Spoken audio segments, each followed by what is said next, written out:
The stars looked different now. Admiral Tae-sung stood on the bridge of his flagship, watching the view screen display a galaxy humanity had only dreamed about for centuries. Behind his ship, 199 other vessels hung in space like a steel forest. This was Earth's first expeditionary fleet, and they had just completed their first faster-than-light jump. Tae-sung was 58 years old. His hair had turned gray during the decades of preparation for this moment. He remembered when Earth first detected the alien signals. Back when he was just a young lieutenant, the world governments had kept it secret, telling no one that humanity was not alone. Instead, they listened and learned and built. "Admiral, we're detecting signals from the nearby system," Captain Hana reported from her station. She was 35, brilliant, and one of the best pilots humanity had ever produced. "Multiple sources. Definitely artificial. Take us in slowly," Tae-sung ordered. "Combat readiness, but weapons cold. We come in peace, but we're not fools." The fleet moved forward as one unit, their coordination perfect after years of training. On Earth's moon, in secret shipyards hidden from their own people, they had built these ships. They studied the alien transmissions they intercepted, learning about weapons and shields and tactics. Humanity had prepared for 50 years, and now the moment of truth had arrived. Lieutenant Jinho sat at the weapons console, his young hands steady despite his nervousness. At 26, he was the youngest officer on the command deck. But his innovations in weapons design had earned him his position. "Sir, I'm reading massive energy signatures ahead." "Very massive." The view screen flickered and changed. What appeared made even Tae-sung's experienced heart skip. Ships, thousands of them. They surrounded the human fleet in a perfect sphere, appearing from nowhere as if they had been waiting. "Communications incoming," Hana said quietly. "They're using our own radio frequencies." A face appeared on the screen. It was reptilian, covered in dark green scales with yellow eyes that seemed to look through them rather than at them. "I am Overlord Vren of the Krell Empire, Supreme Commander of the Galactic Council Forces. You have entered Council space without permission." Ambassador Dae-eun stepped forward. She had volunteered for this mission knowing she might never return to Earth. "I am Ambassador Da-eun, representing the people of Earth. We come in peace, seeking contact with—" "Silence," Vren interrupted. "Your desires are irrelevant. The Galactic Council has governed this galaxy for 12,000 years. All species must submit to Council authority. You will power down your weapons, dismantle your fleet, and return to your world. Council administrators will arrive to establish proper governance over your species." The words hung in the air like poison. Tae-sung felt anger rise in his chest, but he kept his face calm. Around the bridge, his crew waited for his response. "We are a free people," Da-eun said carefully. "We seek friendship and cooperation, not subjugation." "Perhaps we can—" "You misunderstand," another voice said. A new face appeared on screen. This one almost human, but with pale blue skin and eyes that glowed faintly. "I am High Arbiter Solmak. What Overlord Vren explains is not negotiable. All species join the Council. Those who refuse are considered hostile and are dealt with accordingly. You are primitives who somehow stumbled into space travel. Accept protection or face consequences." Tae-sung stepped forward now. "We will not dismantle our fleet. We will not submit to your authority. Earth governs itself." The alien faces showed something that might have been amusement. "Your fleet numbers 200 ships," Vren said. "I have 2,000 here alone. The Council commands millions. You cannot possibly believe you can resist." "Maybe not," Tae-sung replied. "But we will try." Vren's expression changed to something cold. "Very well. I will demonstrate Council superiority. 500 of my ships will destroy your fleet. The rest will watch and ensure none of you escape to warn your homeworld. After your defeat, we will proceed to Earth and establish proper order." "Admiral," Hana whispered urgently. "We're outnumbered more than 2 to 1 just with the ships he's sending." "I know," Tae-sung said quietly. Then louder to the entire bridge. "All ships, combat formation Delta, activate all weapon systems. Today we show the galaxy what humanity is." The alien fleet moved first. 500 massive warships, each larger than anything humans had built, accelerated toward them. Energy weapons charged, visible as glowing points on their hulls. "Jinho, you may fire when ready," Tae-sung said calmly. What happened next would be talked about across the galaxy for generations. The human ships opened fire with weapons the Council had never encountered. Railguns launched projectiles at 30% of light speed. The kinetic rounds punched through energy shields like they weren't there. designed specifically to counter the Council's defensive technology. Nuclear-pumped gamma-ray lasers, invisible and deadly, sliced through alien armor. Swarms of AI-coordinated missiles overwhelmed point defense systems. Human ships moved in patterns that confused the alien tactical computers, fighting like wolves instead of the rigid formations the Council expected. The space between the fleets became hell. Explosions bloomed like flowers made of fire. Human ships died, their crews lost to the void, but alien ships died faster. Hana led a squadron of fighters through the chaos, her incredible piloting skills turning her small ship into a weapon of precision. She found the Council flagship and put 3 missiles through its shield generator. Jinho worked his console like a musician, directing fire with deadly efficiency. His weapons had been designed for this exact scenario, and they performed beyond expectation. The battle lasted 2 hours. When it ended, silence fell across both fleets. Of Earth's 200 ships, only 80 remained combat-capable. Floating debris marked where brave men and women had died defending their freedom. But of the Council's 500 ships, only 80 had survived. 420 of their vessels had been destroyed or disabled. The survivors retreated back to the main fleet. Shocked and broken, Overlord Vren's face reappeared on screen, and for the first time, Taesung saw fear in those alien eyes. "This isn't possible," Vren whispered. "It is possible," Taesung said, "and it's just the beginning." "You wanted to see what humanity could do?" "This was one fleet. One. We have 10 more waiting at Earth, each as strong as this one. You want peace? Then talk to us as equals. You want war? Then prepare to face 10 fleets entering your territory. The choice is yours." He cut the transmission. Around him, his wounded fleet gathered their dead and prepared for the long journey home. They had won, but the price had been terrible. Still, humanity had made its statement. The galaxy would never see them as primitives again. Earth had drawn a line, and the Council had learned that crossing it came with consequences. In the depths of space, damaged human ships began their voyage back to Earth, carrying news of both victory and sacrifice. The war had begun, and nothing would ever be the same. 3 weeks had passed since the battle.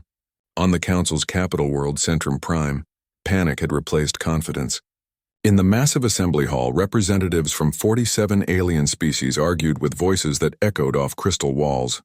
Councillor Thais slammed her chitinous limb on the table. The insectoid representative's compound eyes gleamed with anger. "We must crush these humans immediately. Deploy everything. Show the galaxy what happens to those who resist the Council. And risk what?" Councillor Mira's voice was calm, filtered through water-filled speakers that let the aquatic being participate. "They destroyed 400 of our ships. 400? In their first battle. What happens if we send 10,000 and they destroy half? The Council's reputation is already damaged." High Arbiter Solmak listened to the arguments with growing concern. His psychic abilities let him sense emotions, and right now he felt fear radiating from species who had never known defeat. For 12,000 years, the Council had ruled through overwhelming force. Every species had either joined willingly or been conquered easily, until now. "Overlord Vren," Solmak said quietly, "explain your recommendation." Vren stood, his scaled face showing barely controlled rage. Losing to primitives had humiliated him. "We offer them a compromise. Limited independence, but they must stay in their system and limit their military. We make this offer while secretly building an armada of 15,000 ships. If they refuse, we strike with overwhelming force." "Deception?" Mira asked. "We've never needed to lie before." "We've never faced humans before," Vren replied coldly. Meanwhile, across the galaxy on Earth, President Dong Hyun sat in a bunker deep beneath Geneva. For 50 years, Earth's governments had hidden the truth about aliens. Now, with the First Fleet returning home battered but victorious, that secret was becoming impossible to keep. "We need to tell people," Admiral Tae-sung said. His uniform was clean, but his eyes showed the exhaustion of a man who had lost too many friends. "They deserve to know what's coming. If we tell them, there will be panic," Dong-hyun replied. He was 62, and the weight of leadership showed in every line on his face. "But if we don't tell them and the Council attacks Earth directly?" Commander Yuna entered the room. She was 38 with sharp eyes and a reputation for aggressive tactics. She commanded the Second Fleet, currently hidden in the asteroid belt. "Mr. President, our reconnaissance ships have detected a massive Council fleet gathering, At least 15,000 ships. The room went silent. Earth's 11 fleets totaled just over 2,000 ships. Even with home field advantage, those numbers were crushing. They're planning to overwhelm us, Taesung said quietly, probably while pretending to negotiate. What are our options? Dong-hyun asked. Admiral Ji-woo, commander of the 3rd Fleet, spoke up. She was 50, gray-haired, and known as Earth's best defensive strategist. We've militarized the entire solar system. Every asteroid could hide weapons. The moon is a fortress. We have defensive platforms everywhere. If they come to Earth, we'll bleed them badly. But we'll still lose, Yuna said bluntly. 15,000 ships is too many. A junior officer interrupted nervously. Sirs, incoming transmission from the Council. They're offering negotiations. On the screen, High Arbiter Solmak appeared. His glowing eyes seemed almost apologetic.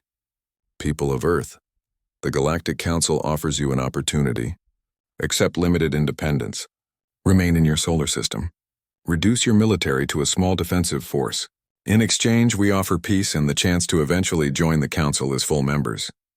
President Dong-hyun looked at his advisors.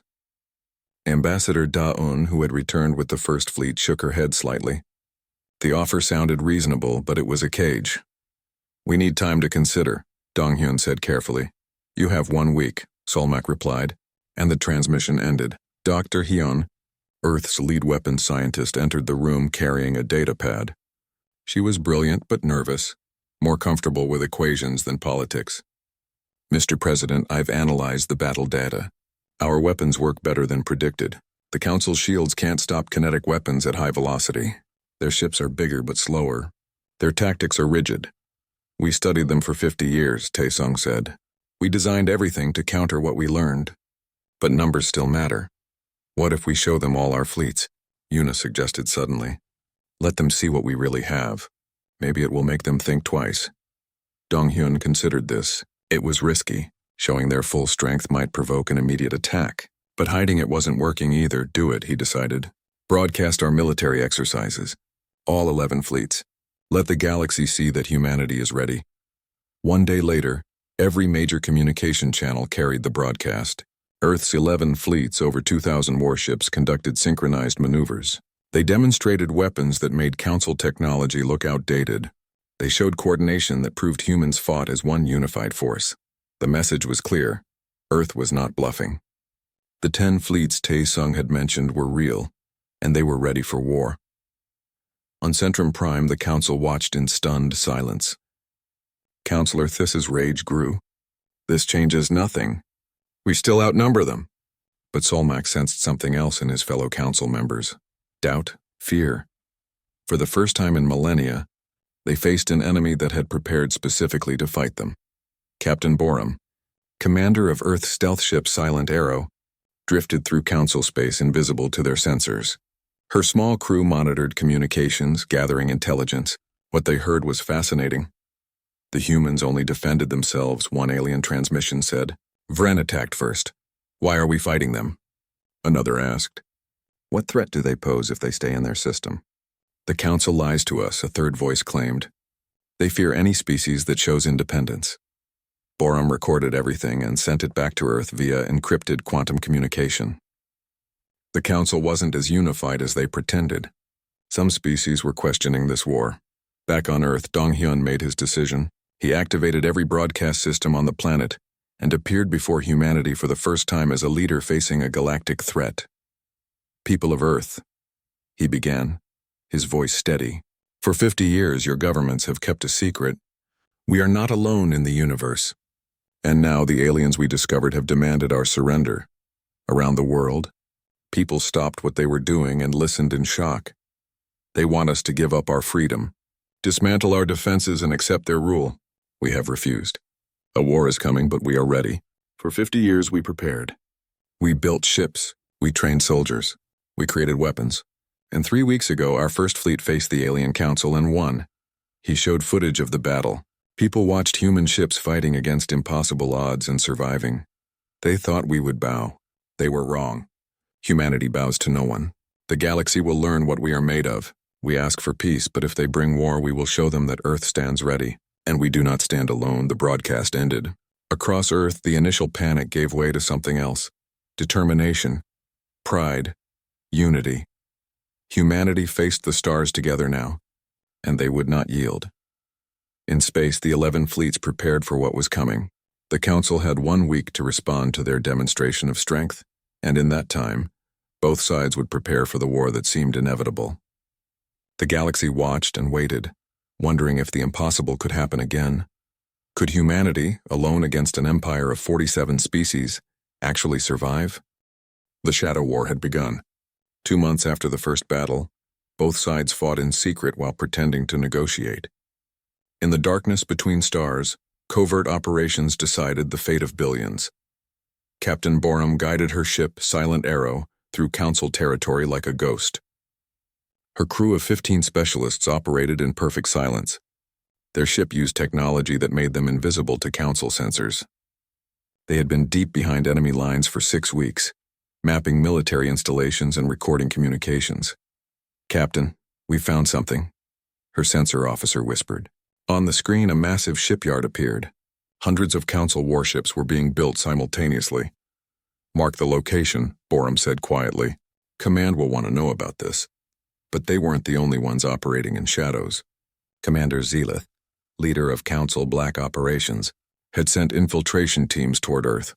His orders from Overlord Vren were clear: sabotage human defenses before the main attack. One of these infiltrators, an alien named Vesk who could change his appearance, had managed to reach Mars. He studied human supply lines, looking for weaknesses.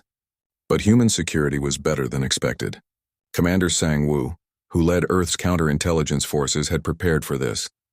"We have movement in Sector 7, one of Sang-Woo's officers reported. "Doesn't match any authorized personnel. Track but don't engage yet," Sang-Woo ordered. "Let's see where he leads us." Meanwhile, Lieutenant Minho led a black operations team on a desperate mission. They had intercepted a Council supply convoy carrying advanced technology. The ambush happened near a remote asteroid field, quick and brutal. Minho's team disabled the escorts and captured the cargo ship intact. Inside, they found more than technology. They found data cores containing military plans. Dr. Hyan analyzed the information back on Earth, and what she discovered made everyone's blood run cold.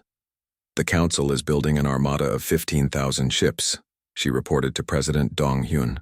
"They plan to attack in 3 months. Overlord Vren believes overwhelming numbers will guarantee victory." 3 months, Dong Hyun repeated quietly. "That's not much time." Ambassador Daun received a secret transmission that same day. It came from Counselor Wrath, the avian species representative who had been quietly sympathetic to humanity's cause.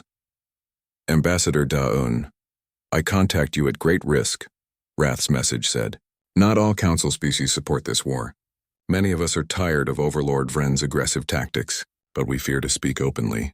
If you could prove to the galaxy that the Council leadership is corrupt, that they attacked you first, some of us might find the courage to resist."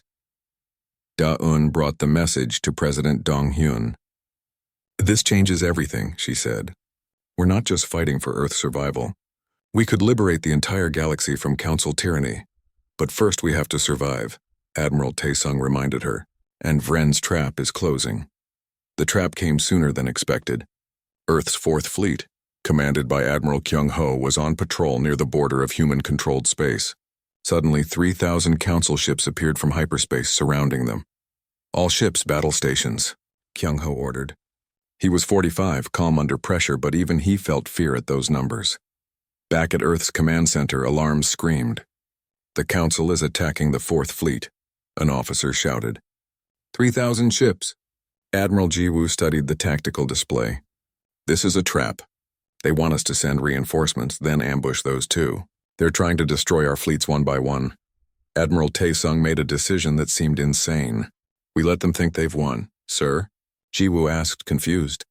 "The 4th Fleet fights and retreats, leading the Council deeper into our territory. Meanwhile, the 1st and 2nd Fleets position themselves in the Kuiper Belt, hidden among the asteroids. When the Council pursues, we spring our own trap. It was risky. The 4th Fleet would take heavy casualties." But Kyung-ho understood when he received his orders. "All ships fighting retreat. Make them chase us." The Battle of Silent Waters began. Kyung-ho's fleet fought desperately, taking losses but inflicting damage. His ships fell back slowly, drawing the Council fleet after them like a predator following wounded prey. The council commanders, tasting victory, pursued eagerly. They didn't notice the other human fleets waiting in ambush. Commander Yuna watched from her flagship as the council fleet entered the kill zone. Around her, 600 ships of the Second Fleet waited in perfect silence, powered down and hidden among icy rocks the size of mountains. All ships, on my mark, she whispered into the communication channel. Admiral Tae-sung's First Fleet, reinforced to 800 ships, waited on the other side of the trap. Between them, the Fourth Fleet led 3,000 council vessels into the perfect ambush. Now, Tae-sung ordered. The space around the council fleet erupted. Human ships powered up and opened fire from 3 directions simultaneously. The council found themselves surrounded, caught in a killing field with nowhere to run. Captain Hana led her bomber squadrons through the chaos with incredible skill. Her pilots struck at council command ships, destroying their ability to coordinate. Lieutenant Jinho unleashed his newest weapon, antimatter missiles. The warheads were small but devastating. Each hit erased a council ship from existence. The battle lasted 4 hours. It was brutal and merciless. Human ships pressed their advantage, using the asteroids as cover and the council's confusion against them. When it ended, the council fleet had been destroyed. Of 3,000 ships, only 400 escaped. But the real victory came from Captain Borum. Silent Arrow had infiltrated a council communication hub during the battle. She and her crew hacked into their systems and broadcast a message to every species in council space. The broadcast included recordings of Overlord Vren planning the attack. It showed him admitting that humans had only defended themselves. It proved the council leadership had lied, claiming humans were aggressors when they were actually victims.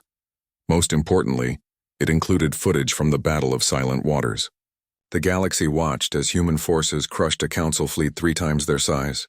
But the footage also showed something else. After the battle, human ships sent medical aid to damaged council vessels. They rescued survivors. They showed mercy. The broadcast ended with a simple message from President Dong-hyun. We don't want your territory. We don't want your resources. We want our freedom. To any species tired of council tyranny, we say this: stand with us and find your own freedom. The reaction was immediate. Across council space, protests erupted. Species that had never questioned their leaders began demanding answers. Why were they fighting humans who only wanted peace? Why had Vren lied about who started the conflict? Councillor Wrath saw his moment. He stood before the council assembly and spoke words that would echo through history. I can no longer support this war. The Skyborn species withdraws from the Galactic Council. We declare our independence and ask humanity for friendship, not as masters and subjects, but as equals. 3 smaller species immediately followed Wrath's declaration. The council was fracturing. High Arbiter Solmak felt the mental waves of shock rippling through the assembled species. He had feared this. The council had ruled through fear and overwhelming force for so long that they had forgotten how to inspire loyalty. Overlord Vren roared in fury. Traitors! All of you! I will crush the humans and then deal with these rebels. But even as he spoke, Solmak could sense Vren's power fading. The war had changed from a simple conquest to a fight for the Council's very survival, and in Earth's solar system, humanity prepared for what was coming. They had won a battle, but the war was far from over. Admiral Tae-sung addressed his fleet commanders. They'll come with everything now, every ship they have. This won't be a battle, it will be the fight for our survival. Are we ready? Around the table, his officers nodded. They were ready. Earth would stand and the galaxy would never be the same. 4 months into the war, the galaxy was changing in ways no one had imagined. The Galactic Council, which had ruled for 12,000 years, was tearing itself apart. And it all started with one species saying no. Councillor Wrath stood on his homeworld, watching as human ships took defensive positions around the planet. The Skyborn people, avian creatures with magnificent wings, had declared independence from the Council. Now Earth's 3rd and 5th fleets protected them from retaliation. Your President Dong-hyun is brave to defend us, Wrath said to Admiral Jiwoo. Jiwoo smiled slightly. We defend those who choose freedom. That's what we fight for. 3 other species had followed the Skyborn into independence. Together they formed the Free Worlds Coalition. It wasn't large or powerful, but it was a symbol. For the first time in millennia, species were standing up to Council tyranny. Overlord Vren saw it as treason. He ordered attacks on the rebel worlds determined to crush the uprising before it spread, but High Arbiter Solmak opposed him. "You're destroying the Council from within," Solmak argued in the Council chambers. "Every attack on former members drives more species toward rebellion." "Then let them rebel," Vren snarled. "And watch them burn." The Battle of Skyborn Prime proved Vren wrong. Council forces arrived to subjugate Wrath's homeworld, expecting an easy victory. Instead, they found Earth's 3rd and 5th fleets waiting. Captain Yunji commanded the 5th Fleet from her carrier flagship. At 42, she specialized in fighter tactics. Her ships launched wave after wave of small craft that swarmed the Council vessels like angry insects. The Council's point defense systems couldn't track so many targets. Admiral Jiwoo's 3rd Fleet formed an unbreakable defensive wall. Her ships used overlapping fields of fire and coordinated movements that made them seem like one massive fortress. Every Council attack broke against her defenses. But the real surprise came when Fleetmaster Corvin arrived. He commanded the Tideborne naval forces, an aquatic species loyal to Councillor Mira's peace faction. Corvin had been ordered to attack the rebels. Instead, he joined them. "I will not kill innocent people for Vren's pride," Corvin announced, and his ships opened fire on the Council attackers. The combined force drove the Council fleet away. The victory was complete, and its impact was enormous. A Council species had defected during battle. Vren's authority was collapsing. On Earth, Commander Sang-woo uncovered a plot that could have changed everything. His counterintelligence team captured Commander Zelith and several other Council infiltrators. Under interrogation, Zelith revealed Vren's ultimate plan. "He's mobilizing 20,000 ships," Zelith said, broken and defeated. "Every vessel the Council can spare. In 6 weeks, they'll attack Earth directly. Vren believes if he destroys your homeworld, the rebellion will collapse." President Dong-hyun received the news with grim determination. 20,000 ships? Even with our allies, we're outnumbered 10 to 1. Admiral Tae-sung proposed his radical strategy at the Emergency War Council. "We don't defend Earth, not with our main fleets." The room erupted in protest. "You want to abandon our homeworld?" someone shouted. "No," Tae-sung said calmly. "We turn it into a fortress with 3 fleets and our defensive platforms." Meanwhile, 8 fleets strike deep into Council territory. "We destroy their shipyards, fuel depots, and supply lines. If they attack Earth, they'll win the battle but lose the war. They won't be able to sustain their empire without the infrastructure we destroy." "That's incredibly risky," Admiral Jiwoo said. "If they break through our defenses," "They won't," Tae-sung interrupted. "Because you'll be commanding Earth's defense, and there's no one better." The plan was approved. It meant splitting humanity's forces at the most critical moment. But it also meant taking the initiative instead of reacting to Council moves. Dr. Sumin, a xenobiologist, worked with scientist Praxis, a defector from the Luminar species.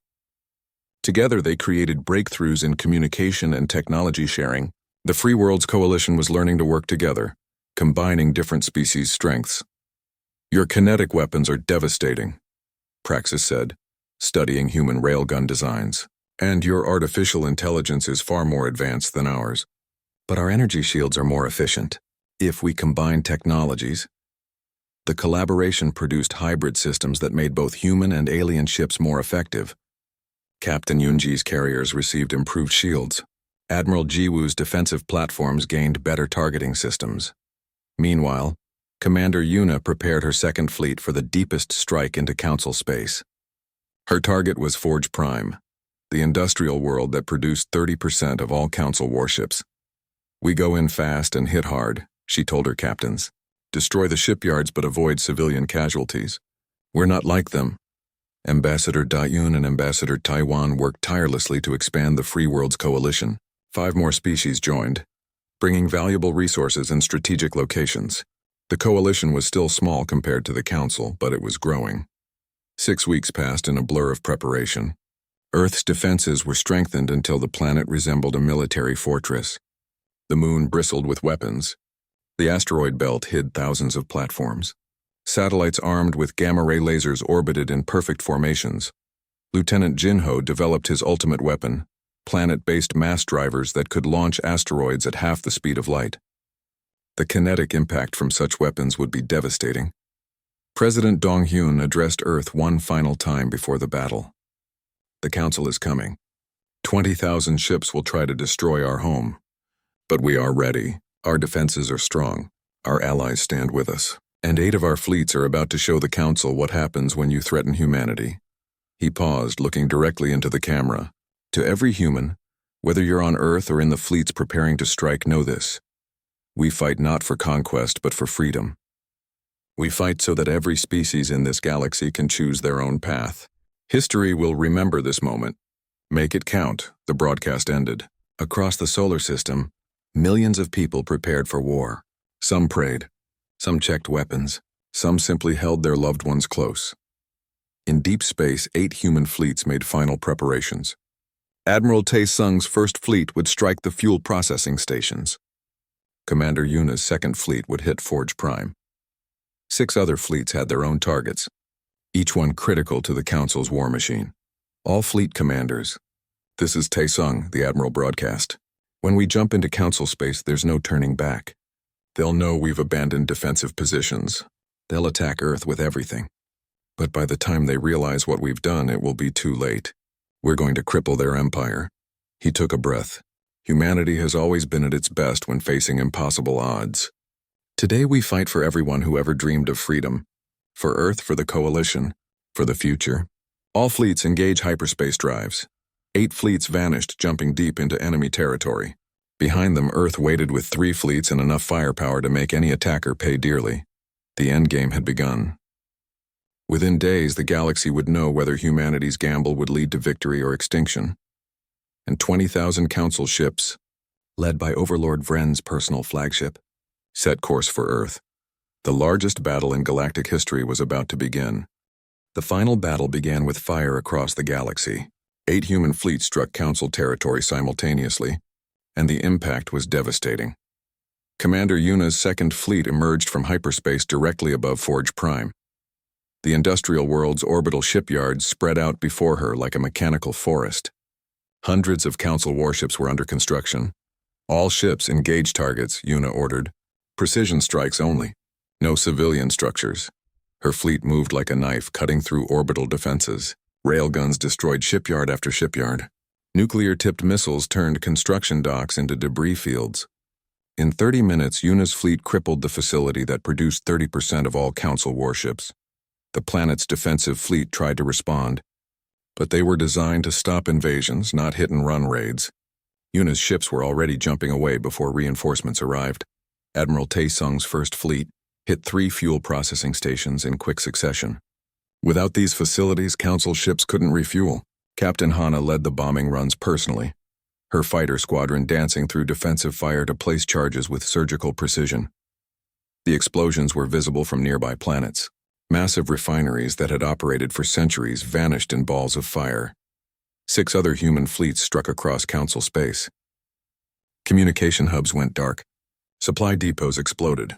Military bases found themselves under attack from enemies who appeared without warning and vanished before help arrived. But the real battle was happening at Earth. 20,000 Council ships emerged from hyperspace at the edge of the solar system. Admiral Jiwoo watched them appear on her screens, a wall of vessels so vast it seemed impossible to defeat. Overlord Vren broadcast from his flagship. Humans, your fleets have abandoned you. Surrender now and I will show mercy. Resist and I will burn your world to ash. Admiral Jiwoo responded with words that would become legend. We have one answer for tyrants. Come and take it. The Council fleet accelerated toward Earth. Vren expected a quick victory. He was wrong. The first wave hit Earth's outer defenses at the Kuiper Belt. What seemed like empty space erupted with weapons fire. Thousands of hidden platforms opened up, their existence unknown until that moment. Council ships died before they understood what was happening. Push through, Vren ordered. They can't have defenses everywhere. But Earth did. Every asteroid could be a weapon. Every ice chunk could hide a missile platform. The human defenders had spent 50 years preparing their solar system for this exact scenario. The Council fleet lost 2,000 ships in the outer system. Vren's formation became disrupted as ships maneuvered to avoid the deadly maze of hidden weapons. By the time the Council reached Mars, they faced Earth's 7th, 9th, and 11th fleets. The 3 fleet commanders coordinated perfectly, using the orbital mechanics of the solar system itself as a weapon.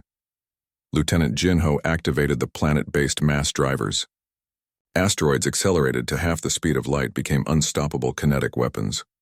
Each impact erased entire formations of Council ships. The energy released was equivalent to nuclear weapons, visible across the solar system as flashes of terrible light. The battle raged for hours. Council ships died by the hundreds, but they kept coming. Earth's defenders took heavy losses. Ships that had names and crews and histories became debris fields, but they made the Council pay for every meter of space. High Arbiter Solmak, watching from his own ship in the Council fleet, made a decision that changed everything. He used his psychic abilities to broadcast the truth to every Council vessel. Images flooded into alien minds. Overlord Vren's lies. The Council leadership's corruption. Humanity's repeated offers of peace. The truth about who started this war. Many Council ships stopped firing. Entire fleet sections refused to continue.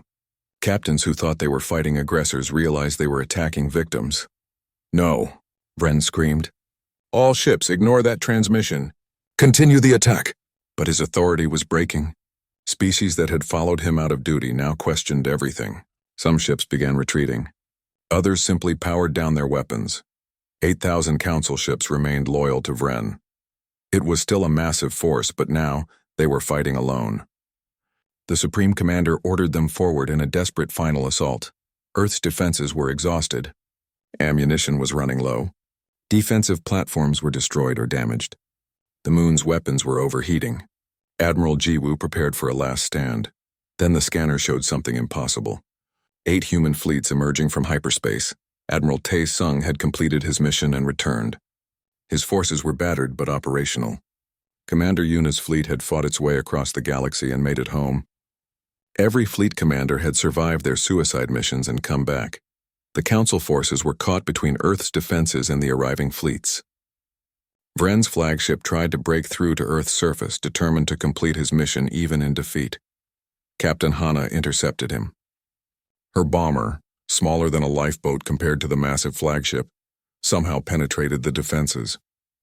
Lieutenant Jinho, coordinating from Earth's command center, calculated the perfect shot. An antimatter torpedo, the last one in Earth's arsenal, flew through space on a perfect trajectory. It struck Vren's flagship exactly where the shields were weakest. The explosion could be seen from Earth's surface, a new star that burned for 3 seconds before fading. With Vren's death, Council resistance collapsed. Ships surrendered by the hundreds. The battle was over. President Dong Hyun stood in Earth's command center surrounded by exhausted officers. The cost had been terrible. 40% of Earth's fleets were destroyed. Millions were dead. But humanity had survived. 3 weeks later, representatives from 23 species gathered on neutral ground. High Arbiter Solmak stood beside Counselor Wrath. Fleetmaster Corvin was there, as was Scientist Praxis. They faced President Dong Hyun, Admiral Tae Sung, and Ambassador Dayun. "The Galactic Council is dissolved," Solmak announced. "Its time has passed. We propose something new, a federation of free worlds where all species meet as equals." President Dong Hyun nodded. "Built on principles humanity has always believed in: sovereign equality, democratic representation, voluntary cooperation. No species rules another." The Federation was born that day. Not all species joined immediately. Some watched cautiously from the shadows, but 23 worlds signed the charter, and more joined every week. Admiral Tae Sung, now celebrated as the guardian of Earth, retired to a small house by the sea. He had fought his last battle. Others would carry on the work. Commander Yuna became the Federation's chief of naval operations. Captain Hana trained new pilots, teaching them that courage and skill mattered more than numbers. Lieutenant Jinho worked with Dr. Hyan to develop defensive technologies, hoping future wars could be prevented. 5 years passed. Earth transformed from an isolated world into a leader among the stars, not through conquest but through the respect earned in battle. Ambassador Daun addressed the Federation Assembly on the anniversary of the war's end. "We did not seek this war. We wanted only to explore the stars in peace. But when faced with tyranny, we made a choice, and we offered that choice to all of you. This galaxy will no longer be ruled by fear. The age of the Council is over. The age of freedom begins." But space was vast, and new signals were being detected from beyond known territory. Other civilizations existed, watching the Federation's rise with interest. Some friendly, some potentially hostile. Earth's 12th Fleet launched from lunar orbit, larger and more advanced than any before it. It carried the flag of the Federation alongside Earth's banner. Admiral Tae-sung, watching from his retirement home, smiled. Humanity's journey into the stars had only just begun. The message Earth sent into unknown space was simple. We are humanity. We seek friends, not subjects. Peace, not conquest. But if you come as conquerors, remember what one fleet did to the Council. Remember that Earth sent 10 more. And know that we will always fight for our freedom, and for those who stand with us. The galaxy had learned. Humanity could be a powerful friend or a terrible enemy. The choice was always theirs to make, and Earth would always be ready for whatever came next.